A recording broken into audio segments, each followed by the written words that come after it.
Hello and welcome to Scrapbooking Station. And this video is just one card design. So get those creative juices flowing. I call it creative mojo.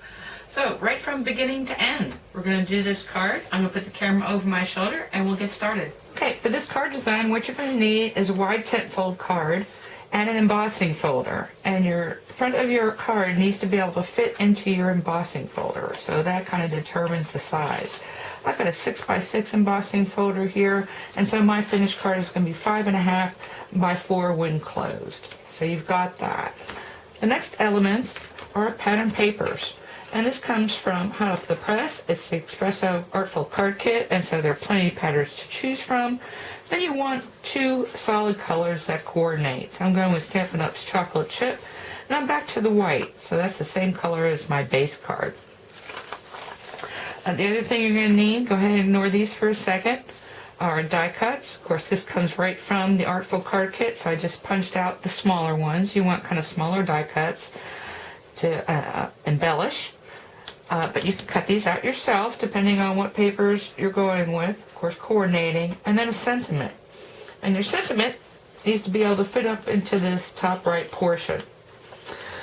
The other thing are some foam squares and of course adhesive. So whether you use glue or tape pen, that'll work. Okay, let me move some of this stuff out of the way and we'll begin with the base. Okay, so on your tent fold card, on the front and on the bottom, what you're going to want to do is use your embossing folder to just emboss the bottom half more or less.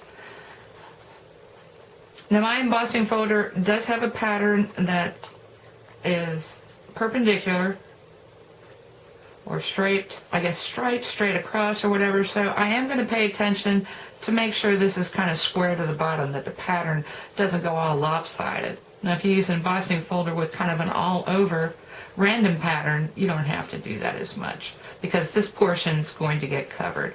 Okay, so you take it through, you got this embossed or debossed, it actually doesn't matter, and what you're going to end up with is something like this.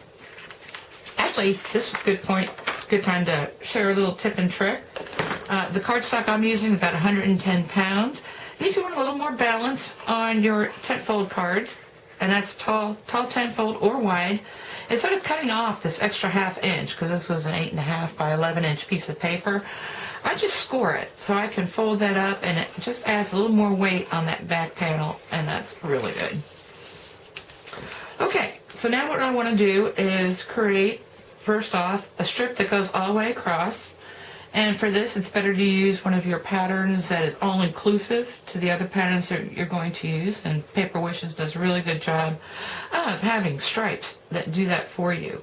And I matted it on white cardstock. The other thing you want to do is have an edge, and so whether that's an independent edge, or in this case I used a punched out this edge, and that is eventually going to get matted like this. So your basics of your card base is really the embossed bottom, and then your stripe and this decorative edge on the bottom. And of course leave yourself enough room for that salutation up in this direction. Okay, now what we have hanging down are going to be banners. I guess in Europe they call it bunting. And so all I've done is taking my I've got 3 patterns here, and I can either back them on my chocolate chip or I'm prepared to back them on white. And so what I want to do with each of these is go ahead and make a decorative edge. Boy, this is really hard to see from here, so let me give it a go. Doesn't have to be all that persnickety. So something like that. And then what I'm going to do is give myself enough space. This is, let me see how big this is. So this is 3/4, and the mat that I'm going to mat each piece on is 1/8 more, so 7/8. And now I'm going to position this up in this direction, cut it a little bit short, and trim off these edges. So let me get back with these pieces. And the length of them needs to be, it kind of needs to fit into here. So they're going to be pretty short. So I'll probably get 2 out of each one of these strips. And I'm going to vary the backgrounds. While I'm at it, if you're punching out dies, you want to go ahead and cut off those nibs. I cut them off if you want to sand them off, but I just use my paper trims. Make sure I get off all those little nibbies, because pretty soon after we place this, we're going to start with the embellishments. Okay, once you have all the elements, actually the first thing I did was go ahead and stamp the salutation, because I needed to know what to avoid as I'm stacking things. And then these are just placed here because I just want to take a look at what it's going to look like. So I know I've got that layer. And then I've got these. So I've got, this is my next layer.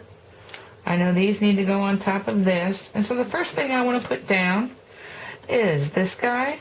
And I'm going to put these down and just kind of random, just keep them poking up and down. And the thing is, with a mojo builder, you don't want to get all that persnickety. Just go ahead and plaster them down. So I'm going to do each layer, take a photo, and then I'll be back with the finished piece.